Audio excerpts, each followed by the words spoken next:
பாரத் இல்லத்தான் 2025 நாங்கள் எடுத்துக்கொண்ட தலைப்பு நீர் சுத்திகரிப்பு. அனைவருக்கும் வணக்கம். என் பெயர் ஐசா தர்ஷினி. நான் 8ஆம் வகுப்பு படிக்கிறேன். அனைவருக்கும் வணக்கம். என் பெயர் வே ஜனனிஸ்ரீ.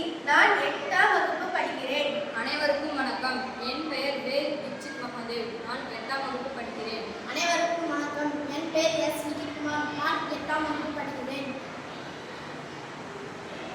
நாங்கள் வாழும் பகுதியில் இருக்கும் பிரச்சனைகளை பற்றி ஆசிரியர்களோடு எங்கள் குழு விவாதிக்கும் போது மக்களை பெரிதும் பாதிக்கும் நீர் மாசடைதலும் அதன் பின் விளைவுகளும் இன்றைய சமூகம் சந்திக்கும் பெரிய பிரச்சனையாக எங்களுக்கு தோன்றியது. எனவே நீர் சுத்திகரிப்பின் அவசியத்தை சமூகத்திற்கு உணர்த்தும் விதமாக இந்த நீர் சுத்திகரிப்பு செயல் திட்டத்தை நாங்கள் தேர்ந்தெடுத்தோம். தொழிற்சாலையில் வெளியேறும் கழிவு நீர் எவ்வாறு சுத்திகரிக்கலாம் என்பது இப்போது பார்ப்போம். தொழிற்சாலையிலிருந்து வெளிவரும் கழிவு நீர் குழாயின் வழியாக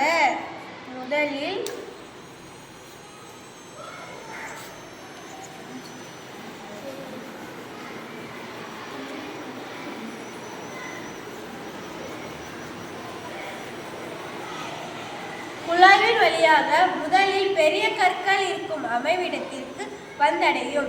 இங்கு பெரிய பெரிய துகள்கள், பெரிய பெரிய பொருட்கள் எல்லாம் வடிகட்டப்பட்டு அடுத்ததாக சிறிய கற்கள் இருக்கும் அமைவிடத்திற்கு வந்தடையும். இங்கு சிறிய சிறிய துகள்கள், சிறிய சிறிய கற்கள் போன்றவை வடிகட்டப்பட்டு அடுத்ததாக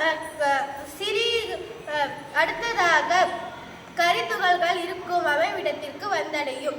இங்கு கரித்துண்டுகளுக்கு நீர் சுத்திகரிப்பு தன்மை உள்ளதால் நன்றாக சுத்தம் செய்து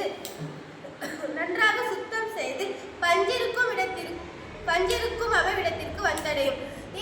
இங்கு பஞ்சி மிகவும் சிறிய துகள்கள், சிறிய பொருட்கள் எல்லாம் உரியப்பட்டு நமக்கு நல்ல தண்ணியாக கிடைக்கிறது. இது நம் அன்றாட வாழ்விற்கு பயன்படுத்தலாம். விவசாய நிலத்திற்கும் பயன்படுத்தலாம். விவசாய நிலத்திற்கு எந்த பாதிப்பும் ஏற்படாது.